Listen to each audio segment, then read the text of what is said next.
recebemos aqui hoje a presidente do PT e também deputada federal, Gleisi Hoffmann, conosco ao vivo no nosso UOL Entrevista de hoje. Comigo nessa entrevista, Josias de Souza e Leonardo Sakamoto, nossos colunistas de política aqui do UOL. Olá, deputada Gleisi Hoffmann, muito obrigada por estar aqui num dia de tanto trabalho e de tanta discussão e expectativa aí em Brasília. Bom dia, seja bem-vinda. Bom dia, Fabíola, bom dia, Sakamoto, bom dia, Josias, um prazer estar aqui com vocês. A gente que estava discutindo ao longo da manhã, eu e Josias, aliás, bom dia mais uma vez para você, Josias. Muito bom dia a você, Fabíola, ao Sakamoto e a deputada Gleisi, um prazer tê-la aqui conosco. Bom dia, Sakamoto, bem-vindo aqui. Bom dia, Fabíola, bom dia, Josias, seja bem-vindo, Gleisi. A gente que estava discutindo sobre a reforma tributária, a importância disso há pouco aqui no nosso programa, quando de repente veio essa notícia extremamente triste. Até gostaria de começar prestando uma homenagem a ele, esse homem revolucionário do nosso país, Zé Celso, que nos deixou agora pela manhã, né, Gleisi? Ele que é um homem que representa muita coisa para o Brasil. Queria saber qual é o seu contato com a arte dele, a importância desse dramaturgo, considerado um dramaturgo revolucionário. É isso mesmo, Fabíola. Eu não tinha contato pessoal com o Zé Celso, né, mas acompanhava, enfim, a sua arte, acompanhava a sua atuação, e com certeza é um grande nome da cultura brasileira, né? Um inconformista, um rebelde, foi muito importante aí para a cultura, a gente sente muito. Quero dar minha solidariedade aí aos familiares, aos amigos, aos fãs do Zé Celso. E o Teatro Oficina, que foi tão fundamental na opressão da ditadura militar, né? Ele tinha essa atuação política também o tempo inteiro permeada pela sua arte revolucionária. Isso foi muito interessante. A gente vê que muitas pessoas da esquerda brasileira, claro, muito ligadas a Zé Celso, né, Gleisi? Sim, com certeza. E foi importantíssimo, né? Uma voz importante na defesa da democracia. Enfim, a gente sente muito isso. Muito a morte dele. A gente vai trazer mais repercussão sobre a morte de Zé Celso na nossa edição do meio-dia do nosso All News. E agora eu queria focar um pouco na reforma tributária, né, que há uma expectativa para que ela seja realmente colocada em votação hoje. E a pergunta inicial é essa, Gleisi. Ela vai ser colocada hoje em votação? Ela deve realmente ser aprovada e por ampla maioria, como disse Fernando Haddad, ou não? Tudo indica que sim, Fabíola. Eu acho que de ontem para hoje evoluiu bastante a tramitação lá da reforma. O relator, o deputado Aguinaldo, conseguiu apresentar o parecer ontem, um parecer longo. Ele fez uma costura grande aí para tentar contemplar, enfim, interesses, né, que não estavam ainda no relatório. Tinha uma reação grande dos governadores, e conseguiu-se fazer com que os governadores, principalmente São Paulo, Rio, dos grandes estados, apoiassem a reforma. Então, ela tem tudo para ser aprovada hoje. Iniciam os debates agora às 11 horas no Congresso, todo mundo que está inscrito para debater vai poder falar, então não vai ter limitação de fala, e deve-se votar no final da tarde. Ou se não conseguir hoje, talvez amanhã, porque tem convocação também para a Câmara amanhã. Eu acho que é importante. É uma reforma grande, ampla, ela não abrange toda a tributação brasileira, abrange só a tributação em cima do consumo, mas ela é importante porque simplifica e faz algumas alterações que vão ter impacto, sim, no custo da tributação para a população. Olha, deputada, há essa perspectiva de votação, como a senhora diz, mas parece que houve uma inversão da pauta, né? Inicialmente previa-se que seriam votados antes o projeto sobre o CARF, aquele órgão que dirime ali os recursos de devedores da Receita, e também a conclusão da proposta sobre a nova regra fiscal. Receia que esses dois temas, o CARF, porque tranca a pauta, leva junto a regra fiscal, fique para agosto, segundo semestre. Se ficar, qual é o prejuízo que isso pode trazer? Também acho que a possibilidade de acontecer isso é grande, sim. A PEC pode ser votada, a reforma tributária pode ser votada porque é uma emenda constitucional. Então, emendas constitucionais têm primazia, né? Nada tranca a pauta para uma emenda constitucional. Agora, para votar o arcabouço que veio do Senado, necessariamente tem que se votar o projeto do CARF. Eu acho muito difícil que a gente consiga votar, pelo que eu conheço do parlamento, consiga votar isso hoje, ou mesmo amanhã, a menos que tenha um grande esforço e uma grande articulação para acontecer isso. Então, tem uma possibilidade grande dessas duas matérias ficarem para agosto, já que nós vamos ter um recesso branco na Câmara. Deputada, Gleisi, 2 dias atrás, né, a perspectiva de levar a votação à reforma tributária havia caído um pouco. Se a gente conversava com os deputados da própria base do PT, o pessoal falava, tá um pouco mais difícil, a gente vai ter que construir aqui, construir ali. E ontem, ao longo do dia, o negócio desencalacrou. Né? O otimismo na base do governo aumentou muito. Não, vai votar e vai aprovar e vai acontecer. E aí o próprio Haddad falou de grande margem, outros deputados da base falaram, não, vai ser tranquilo, a gente vai colocar em votação, vai dar certo. O que aconteceu nessa virada do começo da semana para agora, né, de 2 dias para agora? Teve algum fato novo que você destacaria para esse otimismo com relação à votação aumentar? Eu acho que teve um esforço conjunto, principalmente dos setores produtivos, da indústria brasileira, que tem muito interesse nessa reforma. De fato, ela é muito importante porque ela simplifica a cobrança do PIS/COFINS, né, o que você tem de adendo para recolher o tributo, que encarece também e ajuda muito. E tinha um pouco de resistência dos governadores, acho que até por falta de entendimento, a questão do conselho, a questão dos fundos de compensação, e isso foi acertado ali com o relator, conseguiu se conversar, enfim. Então, eu acho que essa evolução foi. E também os estados grandes entenderam que não vão perder com a reforma, né? Nem São Paulo, nem Rio de Janeiro, porque esse sempre foi o temor. São Paulo sempre foi um estado difícil para a gente lidar aqui, porque ele sempre se colocava contrário a mudanças que fossem se fazer no sistema tributário. Mas ficou claro que não tem prejuízos nisso, que é uma reforma que vai ajudar muito, inclusive os grandes centros. Então, eu acho que essa articulação, a própria entrada do presidente Lira nessa articulação, que vamos lembrar aqui, esse projeto de reforma, ele não é um projeto do governo, não é um projeto do presidente Lula, ele é um projeto que já tramitava na Câmara. Foi um esforço feito, né? É um projeto, acho que original do deputado Baleia, foi um esforço de articulação feito da Câmara dos Deputados com setores da sociedade e com o governo. O governo, sim, comprou esse projeto, né? Adotou o projeto, porque avalia que é um bom projeto, embora só mexa no consumo, tem algumas questões aí de patrimônio pequenas, mas só mexa no consumo, é um projeto importante. Então, o governo entrou junto para deputada, ajudar. Nessa articulação do governo, né, o Sakamoto fez a pergunta se o que aconteceu. A notícia da liberação de emendas, né, as emendas parlamentares, o governo liberou um valor recorde de emendas parlamentares, num total mais ou menos de 2 bilhões e 100 milhões de reais. Esse é o noticiário. Isso ajudou? Como é que a senhora vê essa liberação de emendas que acontece às vésperas de votações importantes? Faz parte do jogo isso? Na realidade, Priscila, eu acho que as emendas já deviam ter sido liberadas, né? São emendas, estão lá, tem o recurso, isso está previsto no orçamento. Eu acho que teve um atraso, né, do governo, aí sempre, claro, tem pressão quando tem votação. Eu vejo, às vezes, os deputados reclamando... É coincidência, então? É coincidência o ser liberada? Não, eu não diria que é coincidência. Eu acho que teve um esforço concentrado para isso, né? Mas o que eu quero dizer é que isso já é de direito do parlamento, já é de direito dos deputados. Eu acho que houve um atraso do governo.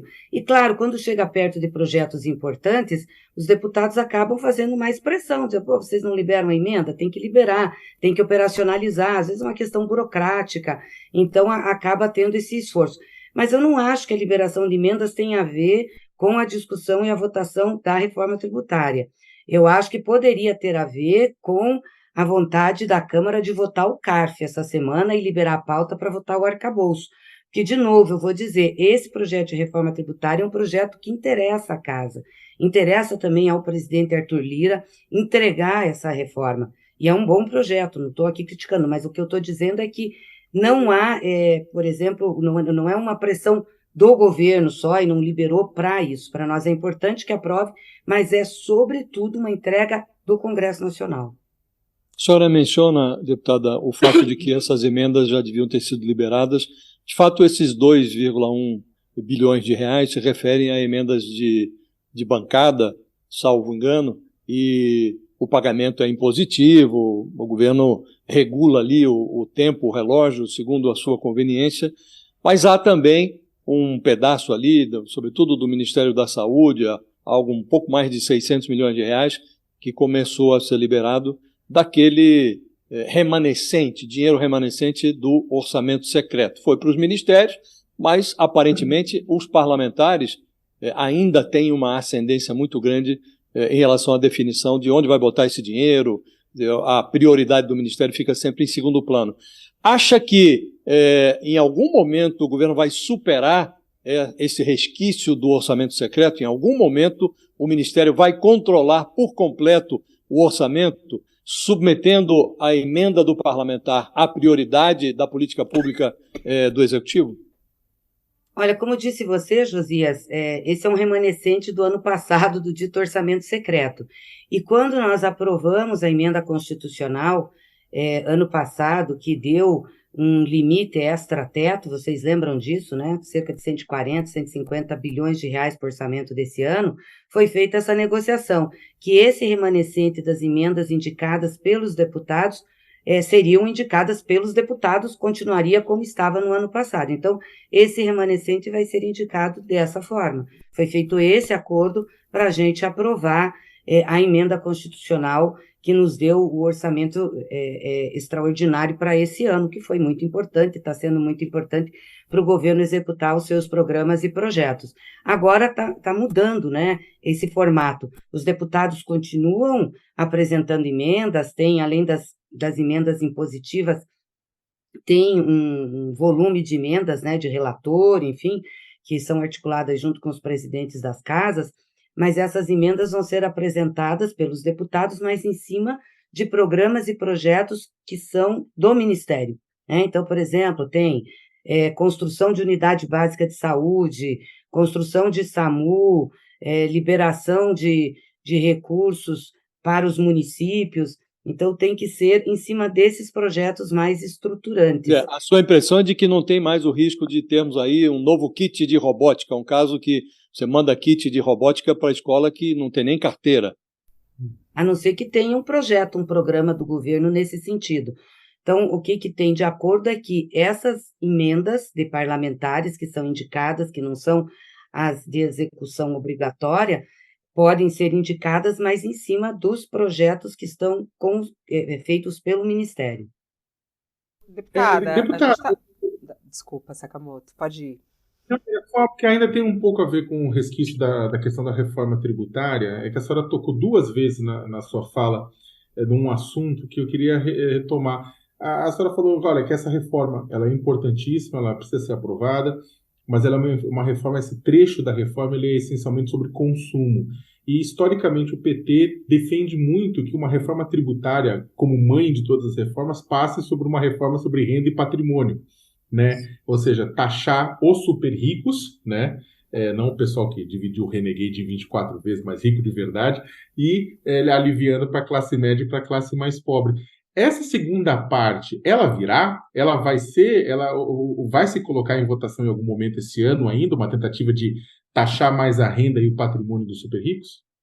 Eu espero que sim, Sakamoto. Teve até uma sugestão do PT, feita pelo deputado Lindbergh Farias, de colocar no relatório, e o deputado Aguinaldo aceitou, que em 180 dias, né, da efetivação da reforma, apresentaria-se uma reforma para patrimônio e renda, um projeto de lei do patrimônio e renda, o Congresso votaria. E o que aumentasse de tributo, o que aumentar de tributo em relação a patrimônio e renda, será abatido da carga tributária de consumo. Porque, como você sabe, hoje 50% da nossa carga tributária é sobre o consumo. É uma coisa completamente absurda, porque na maioria dos países desenvolvidos é o contrário. Você tem uma alta carga tributária sobre patrimônio e renda e uma baixa carga tributária sobre consumo, até para ter justiça tributária. Então, se colocou no relatório essa transição. Em 180 dias da efetivação da reforma, da entrada em vigor da reforma, dessa reforma tributária, será iniciada a discussão da reforma sobre patrimônio e renda, e o que se aumentar de carga tributária sobre patrimônio e renda será abatido da carga tributária do consumo. Eu acho que aí a gente começa a fazer um pouco de justiça tributária.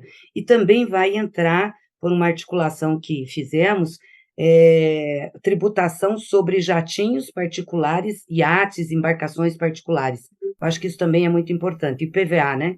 Sobre esses... Ô, deputada, nesse ponto, né? Há pouco, o ex-presidente Jair Bolsonaro tuitou a respeito da reforma tributária e ele coloca: não a reforma tributária do PT. E aí ele começa a escrever. Diz que Lula se reuniu com o Fórum de São Paulo, diz que tem orgulho de ser comunista, que na Venezuela impera a democracia, é amigo de Ortega, que prende padres e expulsa freiras, e seu partido comemorou a minha inelegibilidade. Afinal, quem acredita num governo que escolheu o seu ministério com esse perfil gastador, sem compromisso com o futuro? E aí ele fala não à reforma tributária. Ele falou assim: a todos aqueles que se elegeram com a nossa bandeira de Deus, pátria, família e liberdade, peço que votem contra o PEC da reforma tributária do Lula.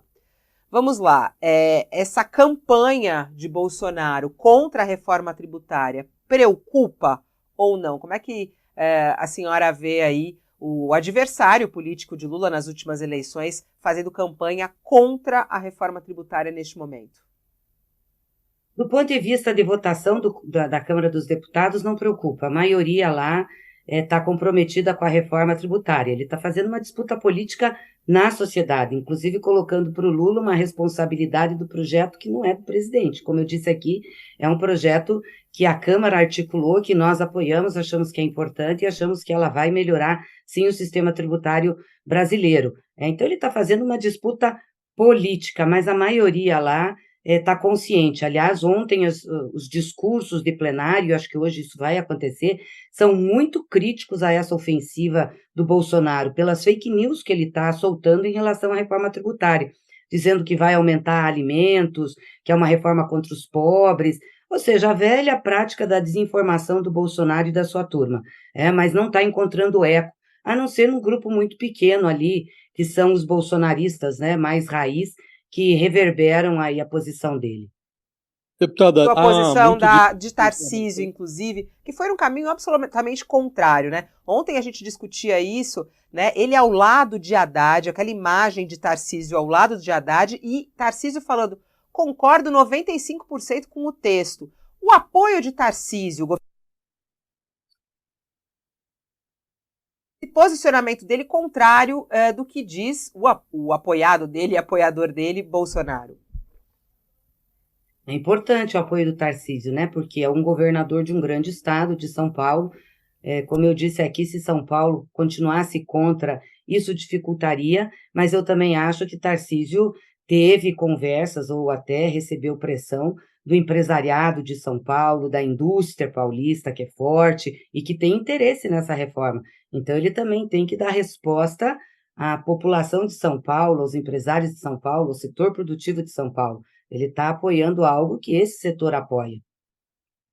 Deputada, há muito de desinformação, né, na manifestação do ex-presidente Bolsonaro, chama de reforma do PT, uma reforma que foi elaborada por economistas, antes mesmo da posse do Lula, foi encampada por um projeto de lei do deputado Baleia Rossi. Isso foi feito sob a coordenação do Bernardo Api, que hoje integra a equipe do Fernando Haddad. Agora, o presidente Lula, ele como que assumiu como uma prioridade, ainda durante a campanha, a reforma do sistema de cobrança de impostos. Tanto que o Bernardo Api está lá na equipe do Fernando Haddad e o governo está apoiando a aprovação dessa proposta.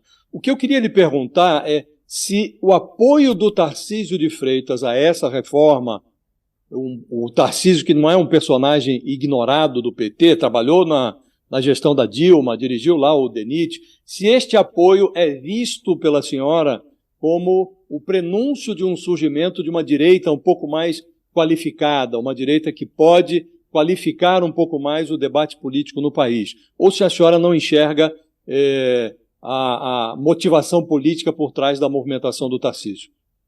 você diria, de uma liderança para ocupar o espaço do Bolsonaro, né? Eu acho que é um Exato, pouco isso. é Eu isso. não sei. Obviamente que o posicionamento do Tarcísio sempre foi muito mais moderado que o posicionamento do Bolsonaro.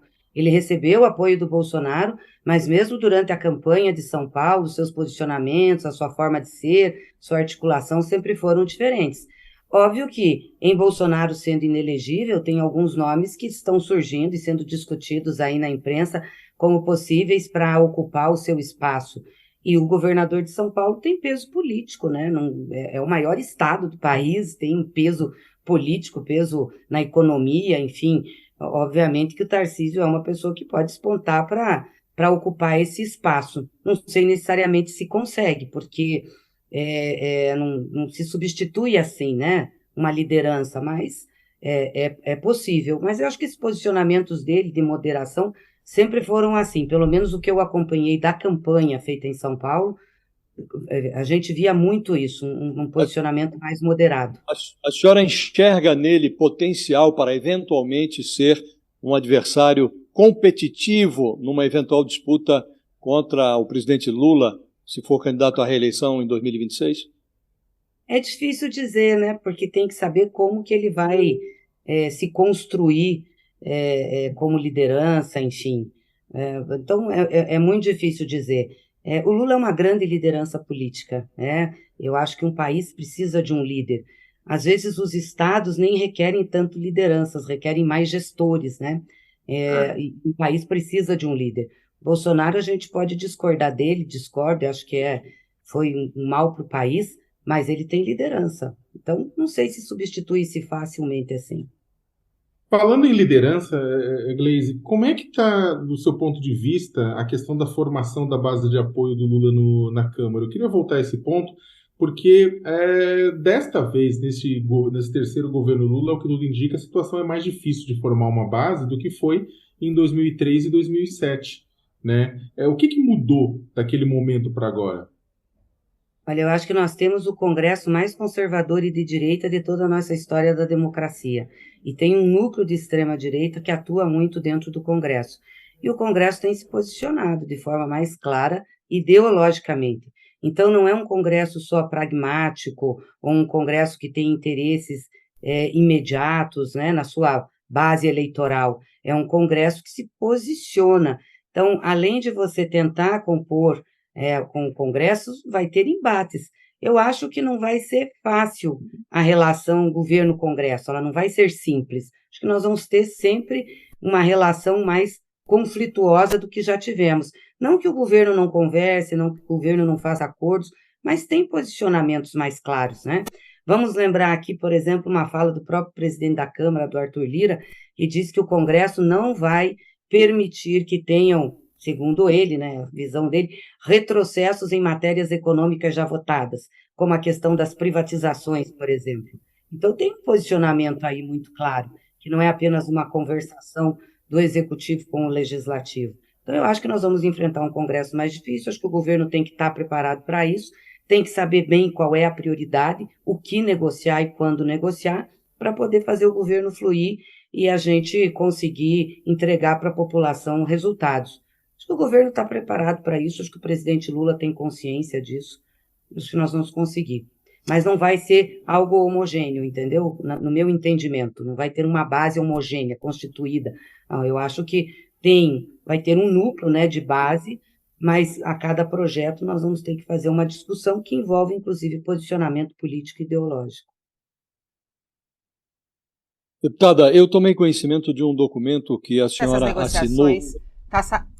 Meu microfone não está funcionando? Está me ouvindo, Josias? Vocês estão O me ouvindo? microfone Não está estava, não. falhando, Agora Fabiola. comecei. Não estava, não. Agora comecei a ouvir. Perdão, O desculpem. microfone está falhando. Está falhando. É que eu queria perguntar se nessas negociações está incluída aí a saída da ministra do Turismo, porque hoje é um outro assunto na política brasileira de que ela deve entregar a carta de demissão.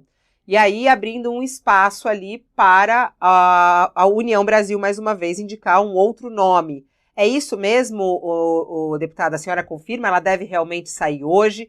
Há essa negociação com a União Brasil para que o Celso Sabino seja indicado no lugar dela para o Ministério do Turismo? Fabíola, eu não sei. Sei tanto quanto você que vi pelos jornais. Não estou no governo, então não tenho participado dessas conversas. Vi a notícia hoje, as conversas que tiveram na semana passada, as articulações com a União Brasil, mas eu não sei te afirmar se isso efetivamente acontece hoje ou vai acontecer. Deputada, eu soube que a senhora assinou um documento, uma petição suprapartidária, está lá o PT, PV, MDB, PSOL, PCdoB, Rede, enfim, uma petição encaminhada ao presidente do Senado pedindo a abertura de um procedimento para verificar se houve vício de finalidade na decisão do Banco Central de manter a taxa de juros em 13,75%. E aí, esse documento pede que seja apurada a eventual responsabilidade do presidente do Banco Central nesse eventual vício que é mencionado no documento. O objetivo desse documento, em primeiro lugar, é afastar o Campos Neto da presidência do Banco Central antes do término do mandato dele, no final de 2024? Essa é a primeira pergunta. A segunda pergunta, já foi protocolado? O presidente do Senado deu curso a essa petição? Foi protocolado ontem, nós estivemos com o presidente do Senado e também entregamos em mãos a petição. São 9 partidos que assinam e é baseada na lei que deu autonomia ao Banco Central, na Constituição Federal e no regimento interno do Senado, porque o Senado é o órgão, o poder responsável pela fiscalização do Banco Central. Aliás, o presidente do Banco Central tem que, pelo menos 2 vezes por ano, prestar contas ao Senado da República. E quando ele não atinge as metas previstas, ele também tem que se justificar perante o Senado. Aliás, o Campos Neto já fez 2 justificativas. Então, faz 2 anos que ele não consegue atingir as metas que eles mesmos se propuseram, né? Então, nós demos entrada ontem, o presidente recebeu, disse que ia encaminhar para análise jurídica, ele teria que distribuir para uma comissão, possivelmente a CAI, mas ele vai fazer análise jurídica.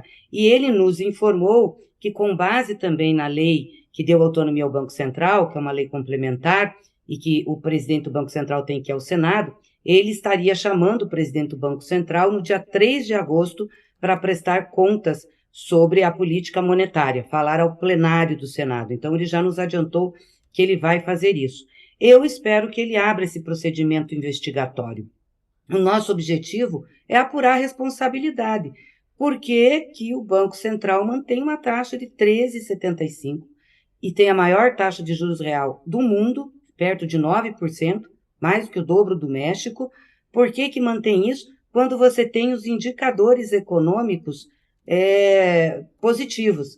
A inflação dos últimos meses está 3,4%. Vamos lembrar aqui que a meta de inflação no Banco Central é 3,5%.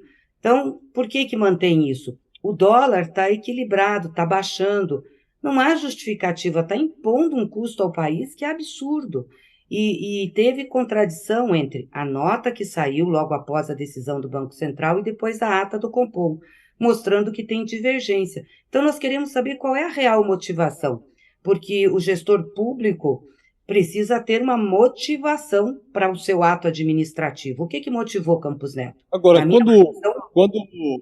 quando o documento subscrito pela senhora fala em vício de finalidade, embute ali um juízo de valor, né?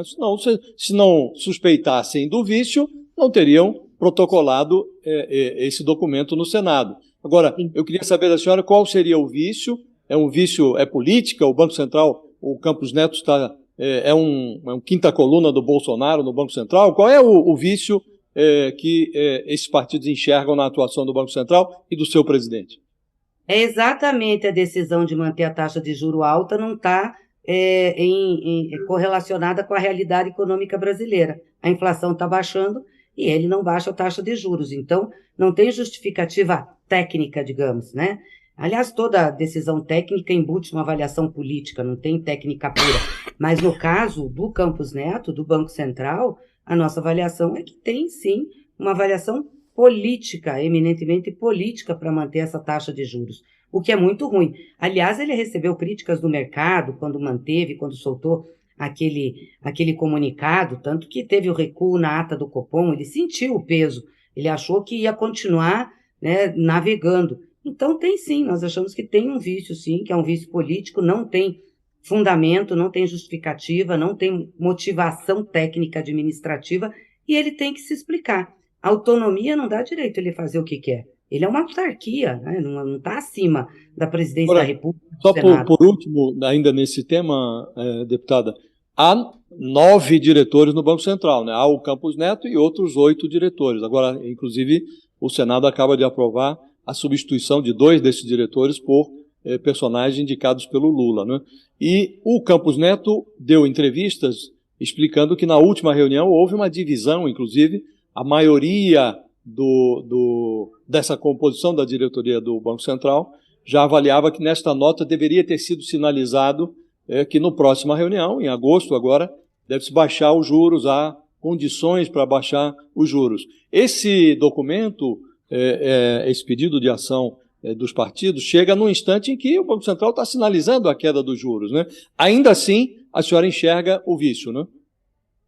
Depois de muita pressão, né, e de divisão na diretoria, e mostrando que Campos Neto tem uma força porque acabou prevalecendo a posição dele de não ser mais claro e efetivo no sentido de dizer que ia baixar a taxa de juros. O comunicado foi muito duro. Depois que ele recebeu um monte de críticas, inclusive na mídia, é que ele cedeu talvez para uma posição que tinha em parte da diretoria. Ele tem feito política, ele dá entrevista, ele fala publicamente, não foi ainda na Câmara, a gente tinha convocado, aí mudou para convite, não foi lá, ele tem obrigação também de ir. Então, assim, o posicionamento dele, a performance, a atuação política, e ele precisa responder sobre isso, né? A autonomia tem que dar muita responsabilidade a quem está no Banco Central. O presidente do Banco Central tem que se comunicar pela ata do Copom, não nas entrevistas e nem para fazer palestra para empresário, para público e para investidor. Então, eu acho que ele tem que responder sim. A minha vontade, se você quer saber, é que ele devia sair já, devia sair logo. Acho que ele faz mal à economia brasileira. Mas vale arrumar essa briga? Você acha que o Lula deveria pedir, de repente, um processo para que possa ser analisado pelo Congresso para a demissão dele? Essa é uma avaliação, claro, que o governo tem que fazer, cabe principalmente ao CMN, ao ministro da Fazenda, ao ministro do Planejamento. Sei que o governo tenta levar as coisas de maneira menos conflituosa, né? Eu estou falando uma opinião política, porque eu acho que isso dá um prejuízo muito grande. Veja, quando você define uma taxa de juros, ela demora no tempo para fazer efeito. Pelo menos 1 ano, você aumentou lá atrás, agora que essa taxa alta está começando a fazer efeito, enfim, e ela vai reverberando. Então, para a gente poder ter desenvolvimento, ter crédito, melhorar, a gente teria que ter um corte maior na taxa de juros, porque o governo está fazendo o seu papel. O governo mandou a proposta de arcabouço, está fazendo o equilíbrio fiscal, está mexendo na questão tributária, tem se comprometido com isso. Precisa um esforço da autoridade monetária para ajudar o país. Mas, enfim, isso é uma opinião minha, uma opinião também de movimentos sociais, dos nossos partidos. Obviamente que o governo deve avaliar de forma diferente. Deputada, a senhora foi eleita pelo PT do Paraná e dentro do TRE, do Tribunal Regional Eleitoral do Paraná, hoje tem ações do PT e do PL pedindo a cassação da candidatura do ex-juiz e ex-ministro e hoje senador Sérgio Moro. Como é que a senhora vê a perspectiva disso? A senhora acredita que ele deve ser de fato cassado? Acredito que sim. Tanto que entramos com a ação porque temos convicção de que ele cometeu muitos ilícitos durante a campanha. O processo dele é um processo mais forte que do próprio Dallagnol. Então, acho que tem tudo para que o Moro seja cassado pela realidade do processo. Eu não sei o tempo que o TRE vai fazer esse julgamento, mas penso também que não vai demorar muito para fazer isso. Aliás, falando em Sérgio... Falando de Sérgio Moro... Só para complementar a segunda parte da pergunta, que é o seguinte: tem muita gente que coloca aqui na bolsa de apostas, coloca o nome da senhora, coloca o nome de Roberto Requião, coloca o próprio, vários nomes, né?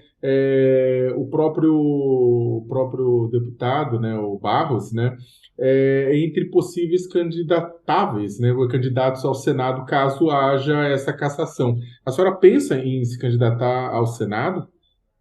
É possível, a gente tem que fazer um debate ainda no PT. Primeiro tem que terminar o processo, né, de cassação e ver como que o TRE vai encaminhar a substituição, a convocação de novas eleições, enfim. Eu acho que se for o que aconteceu em relação àquela senadora do Mato Grosso, o tribunal vai chamar eleição. E aí nós temos que conversar, mas tem possibilidade sim.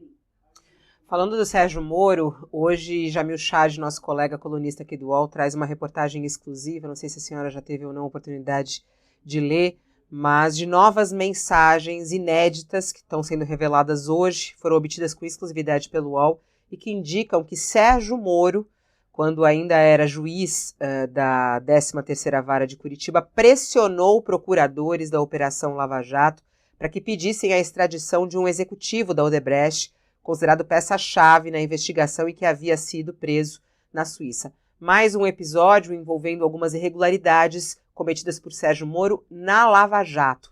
A senhora tem alguma expectativa para que Sérgio Moro seja punido pelos erros dele como juiz? Qual é a sua expectativa em relação a isso? Como que a senhora recebe a notícia de novas mensagens falando sobre a atuação dele irregular durante o período da Lava Jato? E eu espero que seja punido sim, porque é graças à atuação de Sérgio Moro, da forma como ele agiu na Lava Jato, achando que ele podia tudo, passar por cima do processo, passar por cima das leis, fazer e acontecer, que nós vivemos um dos períodos mais tristes da política brasileira, com a extrema-direita no poder. Foi graças a ele.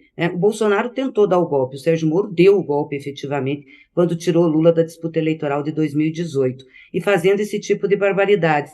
Além dessas pressões, além desse conluio com o Ministério Público, surgiu uma outra denúncia de um outro fundo que eles criaram com recursos, eu acho que era da ação da JBS, que a JBS fez o acordo, também um fundo de 2 bilhões e pouco, que eles distribuíram entre o Poder Judiciário, as varas do Poder Judiciário, gastaram, não prestaram contas para ninguém. É uma coisa absurda o que aconteceu nesse processo. Ele tem que sim prestar contas ao país, ele tem que ser responsabilizado e tem que ser punido por isso, porque graças à atuação dele e daquele Ministério Público que atuou na Lava Jato, nós passamos por um dos períodos políticos mais difíceis da nossa história nesse período democrático. Mas para que haja essa punição, precisa haver algum tipo de processo.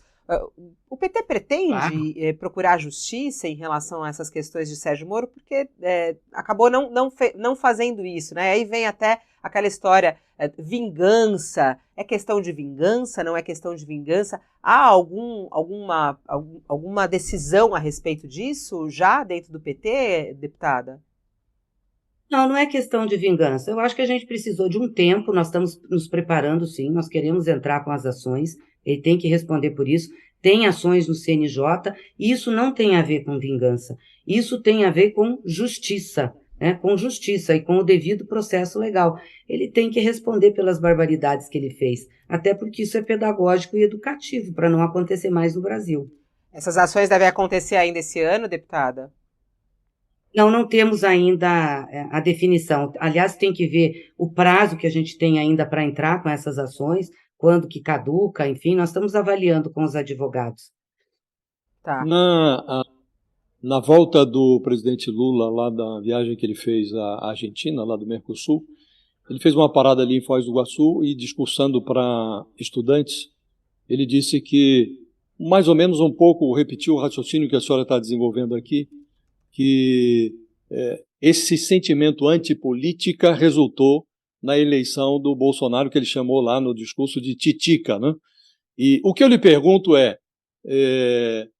além do lavajatismo que o Bolsonaro surfou lá em 2018, havia um sentimento antipetista, um sentimento real, que em parte ainda está presente na sociedade. O que eu lhe pergunto e esse sentimento começou a ser construído antes até da Lava Jato, lá no Mensalão, depois veio o Petrolão. O que eu lhe pergunto se não está muito confortável essa leitura política que a senhora faz, responsabilizando apenas a Lava Jato e as suas perversões, inclusive com a ascensão do Moro ao Ministério da Justiça de Bolsonaro, se não é confortável demais atribuir apenas a isso o fato de que nós tivemos essa experiência desastrosa que foi o governo Bolsonaro e a ascensão da ultradireita no Brasil. Se o PT também não tem parte de responsabilidade nisso.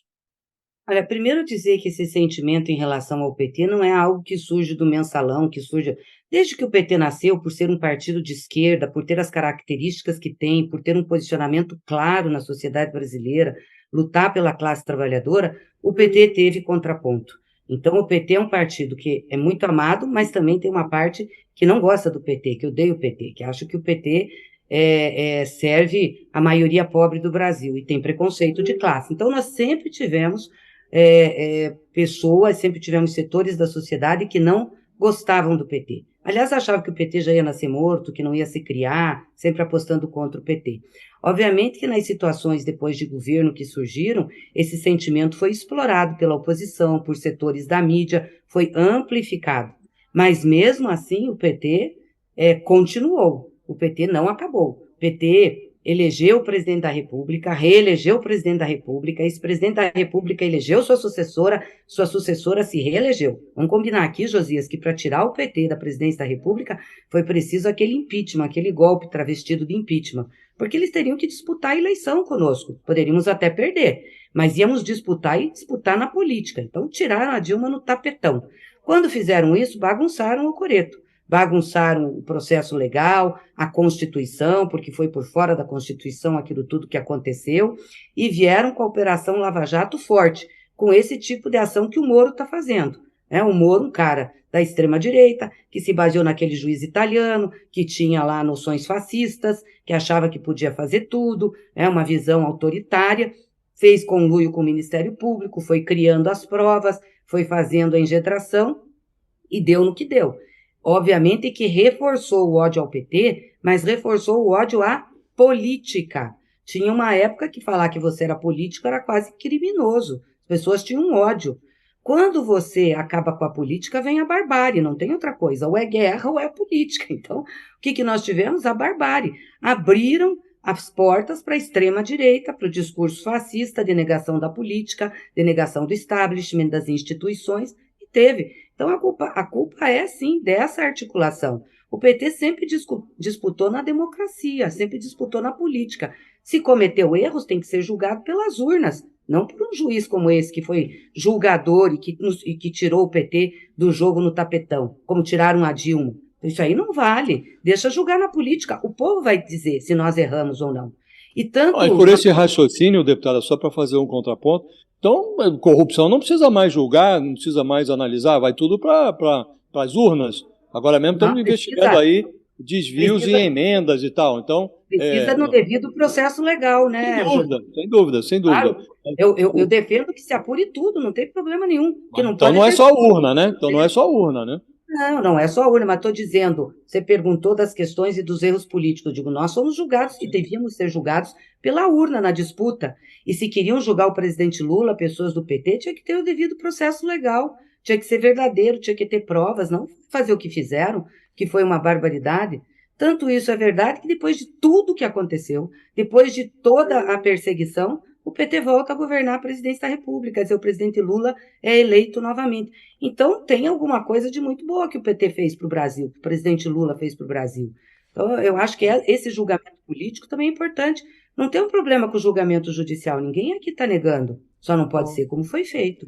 Deputada, eu sei que a senhora está com o horário contado, mas a gente está falando aí sobre julgamento político e teve a condenação de Bolsonaro, né, considerado inelegível, foi condenado pelo Tribunal Superior Eleitoral. Hoje se discute também uma outra punição, ele perder os direitos políticos, ele ter os direitos políticos cassados, isso baseado na lei de improbidade administrativa. A senhora vê caminho para isso? Acha que Bolsonaro deve perder os direitos políticos?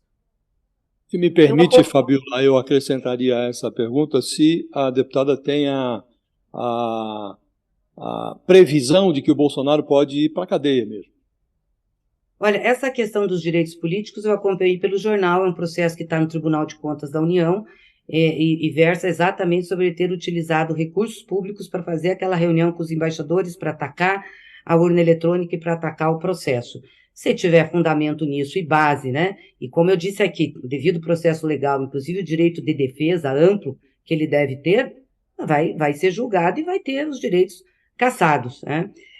Pelo conjunto da obra, Josias, eu acho que ele devia ir preso sim, pelo conjunto da obra dele. Mas também precisa julgar. né? Também precisa ele ter direito à sua defesa, mas o conjunto da obra dele é um horror, né? O resultado da pandemia, o que aconteceu na administração da saúde, a violência que ele incitou na sociedade, as pessoas que morreram por conta dessa incitação. Então, tem um conjunto da obra péssima do Bolsonaro. A questão da ineligibilidade, acho que foi pedagógica, foi importante, foi educativa.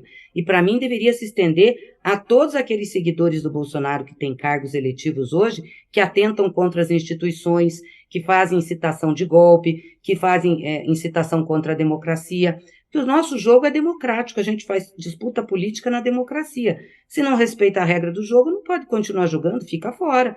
O que a gente não pode ter é alguém que se beneficia do jogo para atentar contra as regras dele. Isso não pode acontecer. Então, está correto, o Bolsonaro tem que ser afastado mesmo, porque ele é um golpista. Tá certo. Ela tem que desligar, infelizmente. A gente teria mais perguntas aqui, mas claro, tem que correr lá pro Congresso. Qual é o palpite do voto? Quantos votos para aprovação da reforma hoje, Gleisi? Você não acabou não falando o número. Vamos lá. Bom, tem que ser mais que 307, 308 para aprovar uma medida, uma PEC. Sim. Ontem a gente já teve algumas votações, essa quantidade. Eu acho que vai dar, sim, mais do que é necessário para aprovar uma PEC. Tá certo. Obrigada, deputada. Até uma próxima oportunidade. Obrigada, viu? Obrigada, Sakamoto, Josias, Fabiola. Prazer estar com vocês. Tchau, Sakamoto. Tchau, Josias. Até. Tchau. Beleza, obrigado. Assim vamos terminando o nosso UOL Entrevista de hoje com a presidente do PT, deputada federal Gleisi Hoffmann. Como falamos bastante aqui, ela está, claro, à frente lá no Congresso, nessa votação hoje importantíssima. Ela disse que se não hoje, amanhã, a votação da reforma tributária, mas possivelmente ainda hoje entre em votação e a expectativa da aprovação disso, que ela diz e reafirma que não é um projeto do PT, e sim um projeto para o país.